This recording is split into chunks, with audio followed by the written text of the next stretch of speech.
How to fix lag on Android. Hi everyone, I'm here to assist you today. Without any delay, let's jump right in. First, open settings on your device.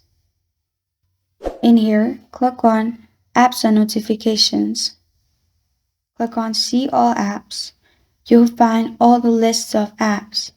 Select the app that you think is lagging. Click on the app that you think is lagging. Then, click on Storage and Cache, which is the third option. After you click on it, click on Clear Cache at the top. After you have cleared cache, go back to the list and select the app that you don't use anymore. Simply click on it and then at the top you'll find Disable. Click on Disable. If there is uninstall option, you can uninstall the application as well.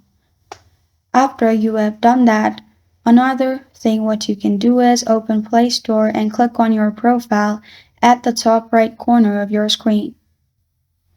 Then click on Manage App and Devices.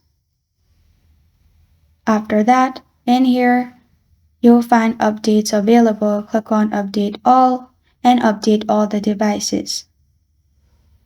Another thing, open Settings and scroll down to System and click on System. Click on System Updates. After that, if there is any update available, update your phone. Sometimes not updating the system may lag your phone, and this is how to fix lag on Android. Thank you for joining me today. If this video helps you out, please leave a like and subscribe for more. Got a question or want to suggest a topic? Comment below. Thank you for watching.